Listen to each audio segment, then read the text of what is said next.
자, 오늘도 돈 벌기를 신나게 즐겨볼까요? 신나게 돈 벌 수 있는 오늘의 돈이 되는 이슈. 그 첫 번째 주자, 벤자민 투자연구소 신일섭 소장과 함께합니다. 어서 오세요. 안녕하세요. 네, 이 JYP 엔터 2분기 실적 전망을 좀 해볼까요? 지금 사실 오늘 지금 하필이면 엔터주가 다 급락을 하고 있는데 실적 전망은 죄다 좋더라고요. 다 무슨 뭐 전년 대비하면 사실 다 좋은데 코로나가 있었기 때문에 근데 더더군다나 엔터는 굉장히 좋게 다들 예상을 하고 있더라고요. 그리고 또 그 좋게 예상한 허들까지 뛰어넘어 버리면은 이제 어닝 서프라이즈가 또 되는 거죠. 그리고 JYP는 이 기대하는 어떤 이슈들이 너무 많이 포진되어 있더라고요.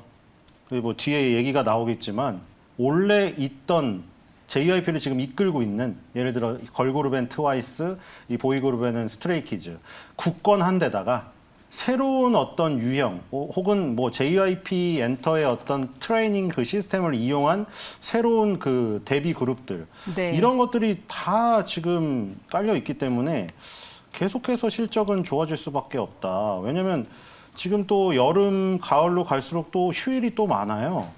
그렇기 때문에 또 뭐 즐길 거리를 찾아서 가실 분들이 엄청 많기 때문에 JYP 엔터의 3, 4분기 실적도 당연히 또 전년 동기 대비하면은 뭐 엄청난 폭의 성장을 이루는 이런 것들이 지금 전망이 되고 있죠. 뭐 증권사 컨센서스는 다 이제 HTS에서 그냥 클릭만 하면 나오니까요. 네. 지금 굉장히 높은 성장률을 예측하고 있습니다. 네, 실적이 상당히 좋고 앞으로도 좋은 전망을 얘기해 주셨는데 이 JYP 엔터 전분기 대비 매출이 2배나 뛰었습니다. 이 매출을 견인한 것으로 어떤 요인들이 작용을 한 걸까요? 네, 뭐 이것도 다 나와 있어요. 스트레이키즈의 활약이 대단했다고 나와 있는데 이제 저는 이제 스트레이키즈가 뭐 어떤 정도 뭐 위치에 있고 어떤 건가 그 정도 전망하는 게 저의 역할인 것 같고요. 스트레이키즈가 이제 그러니까 우리가 BTS가 이제 복귀를 하는 시기에 대해서 논의를 하고 있잖아요. 왜냐면 우리나라의 최고의 그룹이니까. 네. 근데 이 차세대 BTS에 대해서도 얘기하고 있거든요.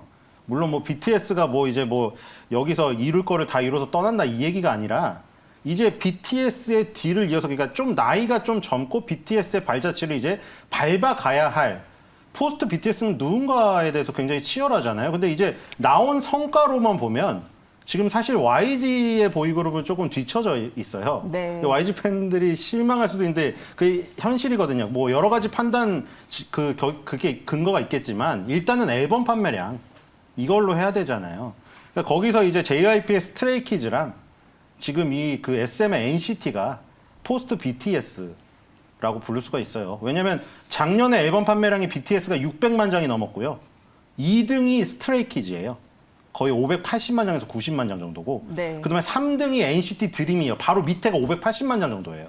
그러니까 그 세 명이 지금 이끌어가고 있고 그러니까 당연히 지금 JYP에서는 스트레이키즈의 이 앨범 판매량이 정말 굉장히 가공할 만하거든요. 그리고 이 앨범 판매량으로 지금 증명이 되는 이 팬심을 가지고 이제 뭐를 하겠어요? 공연을 하겠죠. 네. 코로나로 미뤄졌던 그 공연이 정말 솔직히 말해서 저도 뭐 부모님이 또 우리 한국 안에서는 트로트가 또 BTS 그렇죠. 부럽지 않잖아요. 네, 그렇죠. 저도 뭐 임영웅이나 장민호 공연을 딱 보내드린 적이 있는데 솔직히 거기에 가보면은 의자가 정말 안 좋거든요. 정말 편의점에서 그 술 마시는 그 플라스틱 의자 있죠. 네. 근데 그 자리가 18만 원이에요. 그러니까 이게 뭐냐면은 네. 제가 뭐 그 자리를 뭐 그렇게 좋은 의자로 바꿔달라는 게 아니라 가격이 굉장히 그 들어가는 폼에 비해 높다는 생각이 들고 그리고 거기서 이제 가려면 굿즈들을 사야 되거든요. 네. 머리띠도 사야 되고 야광봉도 사야 되고 밖에 나오면 배지도 사야 되고 그런 것들이 돈이 많이 남아요. 네. 그렇기 때문에 그런 공연들이 이루어진다고 하면은 굉장히 많은 성과가 그리고 이제 스트레이키즈는 미국으로 나가고 일본으로 나가기 때문에 돔과 스타디움 공연을 하는 스트레이키즈의 위상이에요. 돔하고 스타디움은 최소 3만 명에서 스타디움은 10만 명까지도 네. 들어갈 수가 있어요. 규모가 어마어마하죠. 표값 곱하기 10만 네. 석 해보시면 대충 나올 겁니다. 거기다 MD에다가 네, 엄청나죠. 그래서 스트레이키즈가 앨범 판매량을 압도적으로 밀어내면서 지금 뭐 이런 얘기도 나오고 있어요. 상반기에 작년에 아까 580만 장이라고 했죠. 그거 이미 상반기에 깰 지금 거의 확정적이다. 그래서 네. JYP의 이 지금 매출 2배는 이 스트레이키즈가 이끌었고요. 그 다음에 나올 가수들도 지금 계속 대기 중이기 때문에 더욱더 기대가 되고 있죠. 네, 그렇군요. 이 JYP 하반기에 MSCI 지수 편입을 기대해봐도 괜찮을까요?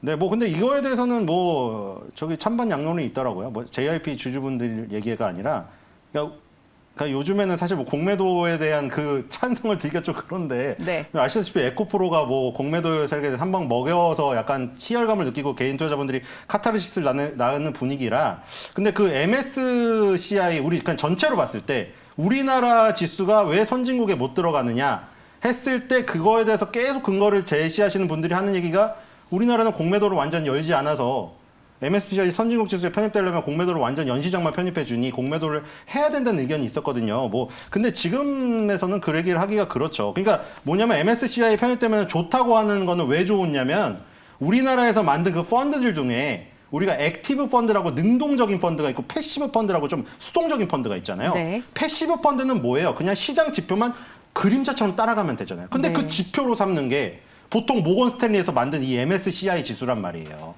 그러니까 MSCI에 편입이 되면은 그냥 그 많은 패시브 펀드에서 그냥 수동적으로 그냥 사는 거예요. 네. 그게 꼭 좋아서 하는 게 아니라 그럼 그냥 거기 들어있다는 이유만으로 외국인 수급이 들어오는 거죠, 공짜로. 네. 그래서 그거를 원하시는 분은 이제 바라고 있는데 오히려 거기 들어가가지고 혹시 들어간 약간 신고식이라고 해야 돼요. 거기 들어갔다고 갑자기 또 괜히 이제 JYP 지금 과열권이고 하니까 공매도 같은 거 맞을까 봐. 그러신 분은 그냥 지금 안 들어가는 게 더 낫지 않느냐. 그러면 양쪽에 장단점이 있습니다. 네, 그렇군요. 이 걸그룹을 기획하는 A2K 프로젝트의 오디션 영상이 유튜브를 통해서 공개됐습니다. 이 A2K 프로젝트가 어떤 프로젝트인지 그리고 해외에서도 직접 JYP가 국내 유일 현지 아이돌을 개발을 한다고요? 네, 그러니까 이제 우리가 걸그룹이나 보이그룹을 키워서 데뷔하는 거, 네. 그 수준을 넘어선 거죠. 그러니까 뭐냐면 이제 우리나라 3사가 있지만 3사 중심으로 그 트레이닝, 그 어떤 스쿨의 어떤 기획력이랑 이런 것들 여러 가지도 있잖아요. 제반적인 여건. 그런 것들을 통해서 데뷔하고 싶은 세계 각국의 아이돌을 꿈꾸는 애들이 많아졌다는 거죠. 네. 근데 그게 미국 애들도 미국 아이들은 큰 시장이 있음에도 불구하고 이 우리나라만의 트레이닝 시스템에 반해서 미국에서 바로 데뷔하는 게 아니라 네. 나는 JYP의 시스템을 통해서 데뷔하고 싶다. 네. 뭐 이런 거죠.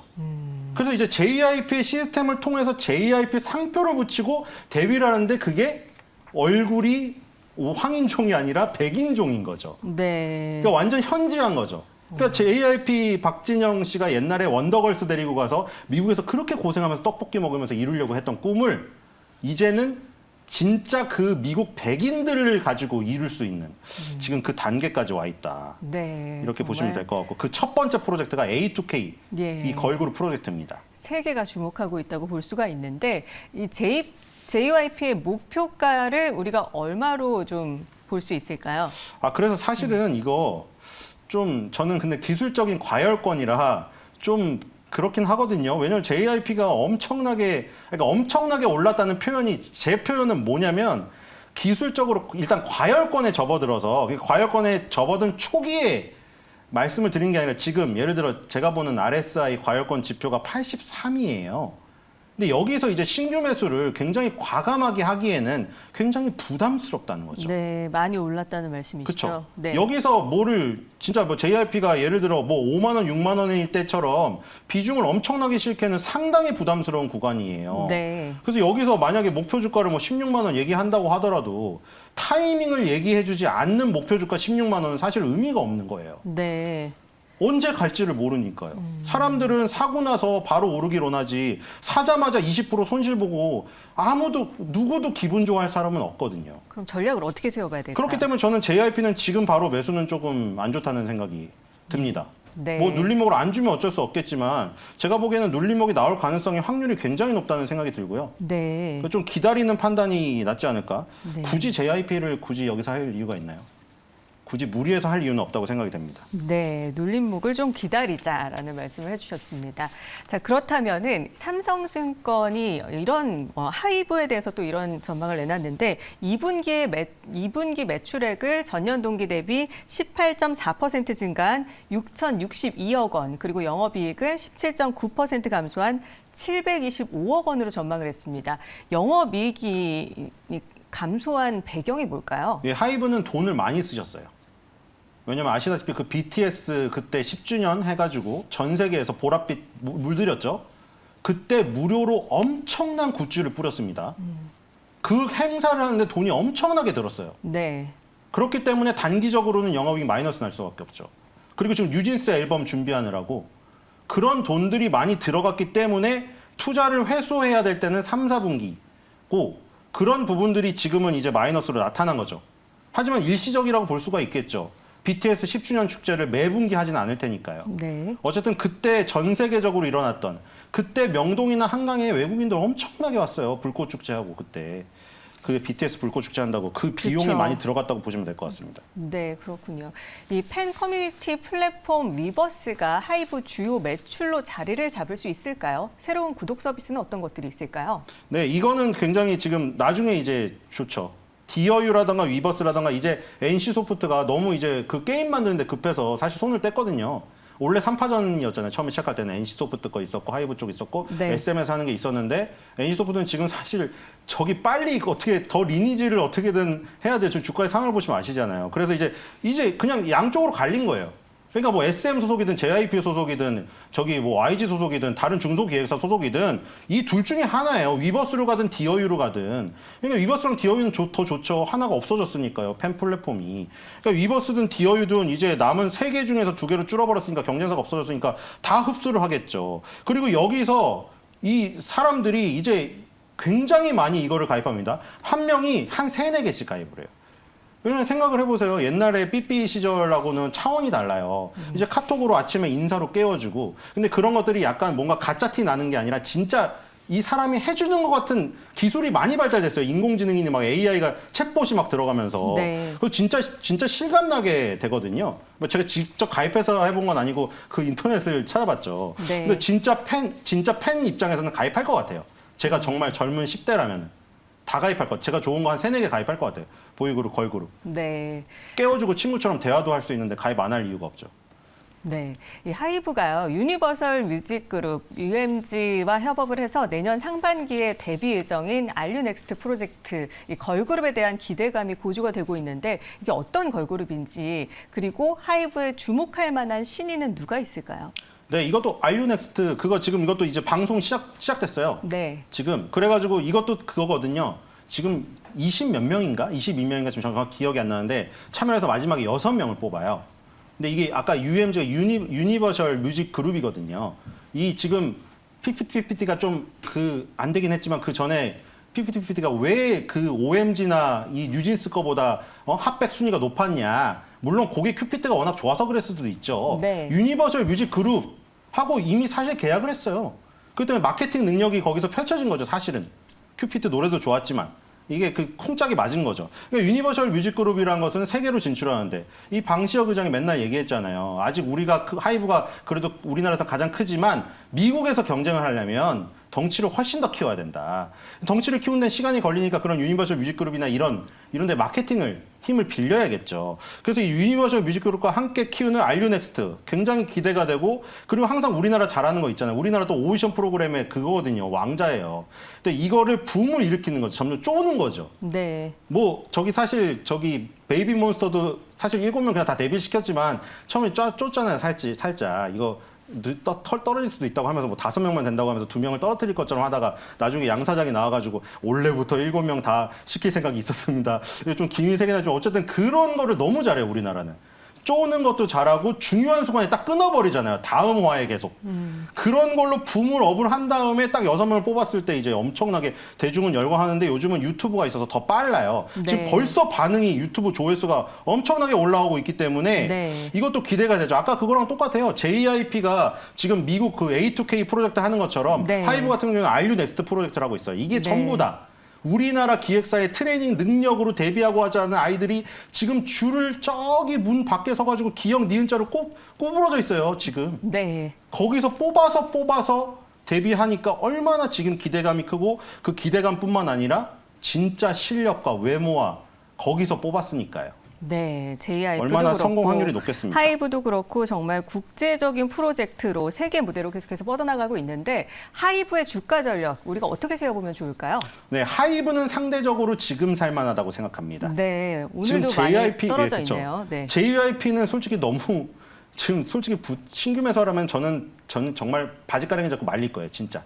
이렇게 강하게 말하면. 네. 하이브 같은 경우에는 이 악재도 있었어요. 그 하이브가 또 키우는 보이그룹이 있잖아요. 직접 방식 의장이 이름 지었다는 거기 팬사인회 현장에서 좀 불미스러운 사건이 있었잖아요. 네. 물론 경호업체로 용역을 맡기는 거지만 경호업체 분이 여자 아이의 뭐 가슴을 찔렀다 해서 나 부모님도 내 가슴을 만진 적이 없는데 뭐 그런 기분 나쁜 일들 그런 것들은 하이브가 좀 잘해야 될 것 같고 그 전에도 있었잖아요. BTS의 이 그 뭐 군입대 소식이나 이런 거를 미리 알고 직원들이 미리 매도를 하거나 그런 것들은 좀 컴플라이언스나 이런 거를 방시혁 의장이 좀 강하게 좀 다뤘으면 좋겠어요. 그런 잡음이 안 생기게. 네. 만약 그런 게 있다면은 이렇게 주가가 하락을 하게 되는데 오히려 뭐 기회가 될 수도 있죠. 그게 뭐 하이브의 근간을 훼손하지 않는다면. 네. 그리고 아까 하이브는 이제 공장입니다. 공장이에요. 그래서 레이블이 너무나 많기 때문에 알아서 공장이 24시간 돌아가고 있어요. 네. 그러니까 거기서 뭐가 하나 튀어나올지가 몰라요. 지금. 네.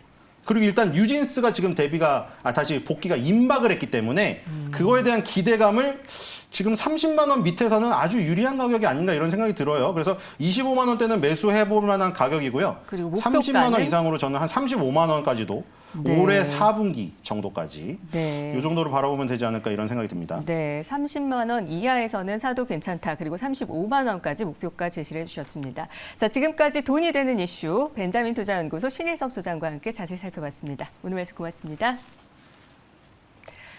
이번에는 여러분이 기다리고 기다리는 시간이죠. 돈이 되는 뉴스에서 눈에 띄는 투자 종목들 정수지 아나운서 그리고 MBN골드 이창원 매니저와 함께 만나보고 돌아오시죠.